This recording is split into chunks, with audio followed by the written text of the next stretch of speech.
안녕하세요, 아버님, 어머님. 오늘 영상 시작하기 전에 꼭 말씀드릴 게 있어요. 구독 버튼과 좋아요 버튼 꼭 눌러주세요. 안 그러면 정말로 이런 소중한 정보들이 다 사라져버린답니다. 유튜브 알고리즘이라는 게 참 무섭거든요. 자, 그럼 오늘 이야기를 시작해볼까요? 혹시 평생 살면서 이런 경험 있으세요? 분명히 우리나라 구석구석 다 다녀봤다고 생각했는데 어느 날 갑자기요? 이런 곳이 있었나? 하면서 깜짝 놀라는 그런 순간 말이에요. 사실 저도 그랬어요. 제가 오늘 소개해드릴 곳은요, 정말 특별한 사연이 있는 곳이거든요. 올해 3월에 큰 산불이 났던 곳 아시죠? 그때 정말 많은 분들이 걱정하셨잖아요. 거기 여행 가도 괜찮을까? 현지 분들한테 피해 주는 건 아닐까? 이런 생각들 말이에요. 그런데 여러분, 저는 그곳에 특별한 인연이 있어요. 제 외할머니 댁이 바로 그 산불 피해를 입은 집 중 하나였거든요. 다행히 사람 다치신 분은 없었지만 할머니가 평생 갖고 오신 집이 타들어가는 모습을 영상으로 봤을 때는 정말 가슴이 아팠어요. 그래서 제가 직접 가봤어요. 현재 상황이 어떤지, 정말로 여행을 가면 안 되는 건지 말이에요. 그런데 여러분, 거기서 제가 발견한 건요. 먼저 영덕이라는 곳부터 말씀드릴게요.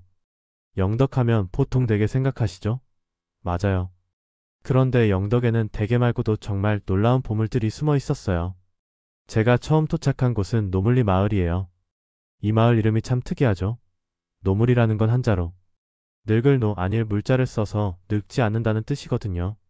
왜 이런 이름이 붙었을까요? 예로부터 이 마을에는 정말 오래 사시는 어르신들이 많았대요. 장수 마을인 거죠. 그런데 이 마을에 가서 정말 놀란 게 뭐냐면요. 산불의 흔적이 아직도 남아있긴 해요. 검게 그을린 건물들, 타버린 토양들. 보기에 안타까웠지만요. 그 속에서도 사람들은 살아가고 있더라고요.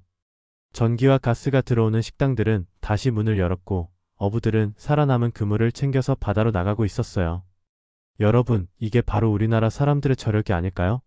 힘든 일이 있어도 꿋꿋하게 일어서는 그 마음 말이에요. 그리고 제가 정말 깜짝 놀란 곳이 하나 더 있어요. 버령리 메타세커이아 길이라는 곳인데요. 여러분 상상해보세요. 66만 제곱미터, 그러니까 20만 평 정도 되는 엄청난 숲이 있어요. 메타세커이아 나무들이 하늘을 향해 쭉쭉 뻗어 있는데 그 높이가 20m나 돼요. 그런데 이 숲이 어떻게 만들어졌는지 들으시면 정말 놀라실 거예요. 국가에서 만든 게 아니에요. 지자체에서 만든 것도 아니고요. 장상국이라는 한 분이 20년 동안 혼자서 만드신 거예요. 이분의 어머니가 나무 심기를 좋아하셨대요. 그 추억을 보존하고 싶어서 20년 동안 손수 나무를 심으셨다고 해요. 여러분, 한 사람의 마음이 이렇게 큰 숲을 만들 수 있다는 게 정말 감동적이지 않나요? 더 놀라운 건 이 숲을 일반인들에게 무료로 개방하신다는 거예요. 입장료 한 푼도 안 받으세요. 제가 거기 가서 걸어보니까요. 정말 마음이 편안해지더라고요. 20m 높이의 나무들 사이로 들어오는 햇살, 새들의 지저귐, 발밑에 바스락거리는 낙엽 소리. 일상에서 하늘을 올려다볼 일이 몇 번이나 있겠어요? 그런데 거기서는 자연스럽게 고개가 위로 올라가더라고요. 몸이 괜찮으시면요. 편한 신발 신고 천천히 산책해보시길 권해드려요. 곳곳에 벤치도 있어서 중간중간 쉬어가면서 걸으셔도 돼요. 자, 그럼 이제 영덕의 바다 이야기를 해볼까요? 영덕에는 영덕 블루로드라는 게 있어요. 무려 64.6km나 되는 긴 해안 산책로인데요. 그 중에서 제가 가장 추천하는 곳은 고래불 해수욕장이에요. 이 해수욕장 이름도 재미있죠? 옛날에 이곳에서 고래를 봤다는 기록이 남아있어서 고래불 해수욕장이라고 부른대요. 지금도 바다 저 멀리 큰 고래 조형물이 서 있어요. 여기 백사장이 정말 곱거든요. 햇빛에 반사될 때마다 금빛으로 반짝반짝 빛나요. 여름이니까 바다가 뜨거워도 좋잖아요. 파도 소리를 가까이서 들으면서 맨발로 모래사장을 걸어보세요. 정말 시원하거든요. 그리고 고래불 국민야 영장도 있어서 캠핑도 할 수 있어요. 송림이 그늘을 만들어주니까 너무 덥지도 않고요. 아이들을 위한 물놀이장도 있어서 손자 손녀들과 함께 오시기도 좋을 것 같아요. 특히 방파제가 예뻐요. 하늘색, 파란색, 흰색으로 칠해져 있는데 정말 청량한 느낌이거든요. 사진 찍기도 좋고요. 그리고 3사해상 산책로라는 곳도 있어요. 여기는 요즘 드론으로 사진 찍는 분들한테 정말 유명한 곳이래요. 부채꼴 모양으로 바다 위로 쭉 뻗어 나간 산책로가 있는데 위에서 내려다보면 정말 멋있어요. 물이 얼마나 맑은지 바닥에 깔린 돌들까지 보여요. 낚시하는 분들도 많이 오시고요. 고래브레 수욕장에서 해안도로 따라 30분 정도 드라이브하면 도착할 수 있어요. 자, 여기서 솔직한 이야기를 해드릴게요. 현재 영덕 상황이 어떤지 말이에요. 아직 산불의 흔적이 남아있는 곳들이 있어요. 영덕댁의 거리는 손님이 많이 줄었고요. 상인분들 표정이 좀 어두워 보이시더라고요. 영덕 블루로드 일부 구간도 폭우 때문에 통제되고 있어요.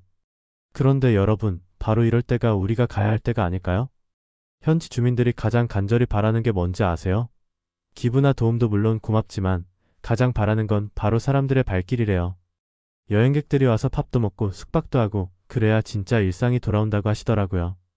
그래서 제가 추천하는 여행 코스를 말씀드릴게요. 먼저 벌령리 메타세커이아길에서 숲 산책을 하시고요. 그 다음에 고래브레 수욕장에서 바다를 구경하세요. 점심은 베르데 레스토랑에서 대게 파스타 드셔보시고요. 이 식당은 고래브레 수욕장 근처에 있는 이탈리안 레스토랑인데 바다 전망이 정말 좋거든요. 대게 파스타가 이 집 시그니처 메뉴예요.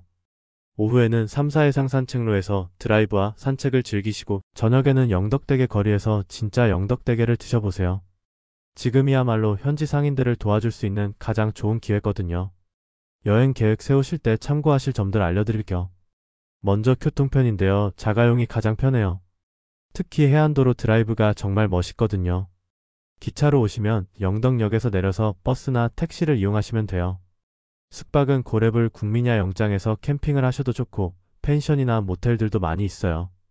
다만 여름 성수기에는 미리 예약하시는 게 좋을 것 같아요.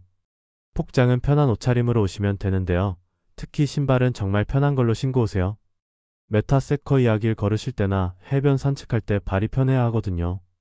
모자나 선크림도 챙기시고요. 음식 관련해서 말씀드리면요. 영덕은 역시 해산물이 유명하죠. 특히 대게는 이맘때가 제철이 아니긴 한데 그래도 맛있어요.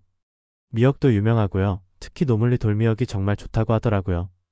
대게는 몸에 좋은 단백질이 많고 칼슘도 풍부해서 어르신들한테 좋아요. 다만 콜레스테롤이 조금 높은 편이니까 고지혈증이 있으신 분들은 적당히 드시는 게 좋을 것 같아요. 미역은 식이섬유가 풍부해서 소화에 도움이 되고요. 요오드도 많아서 갑상선 건강에 좋아요. 여러분, 오늘 제가 영덕 이야기를 들려드린 이유가 뭔지 아시겠죠? 산불이라는 아픔을 겪었지만 영덕에는 여전히 아름다운 것들이 많이 남아있어요. 20년 동안 한 분이 정성으로 가꾼 숲, 고래가 헤엄쳤다는 전설이 남은 바다, 늙지 않는다는 이름의 장수마을. 이런 소중한 곳들이 다시 활기를 되찾으려면 우리의 관심과 발걸음이 필요해요. 기부나 봉사활동도 물론 의미가 있지만 여행을 가서 현지에서 밥 한 끼 먹고 하룻밤 자고 기념품 하나 사는 게 훨씬 큰 도움이 된다고 하더라고요. 이 정보가 도움이 되셨다면 구독과 좋아요, 알림 설정까지 부탁드려요. 앞으로도 이런 숨은 여행지들, 그리고 어르신들이 편하게 다닐 수 있는 곳들을 계속 소개해드릴게요. 영덕에 가시게 되면요. 꼭 메타세커이아 숲에서 하늘을 올려다보세요. 그리고 고래브레 수욕장에서 파도 소리도 들어보시고요. 분명 마음이 편안해지실 거예요. 그럼 오늘도 건강하시고 다음 영상에서 또 만나요. 안녕히 계세요.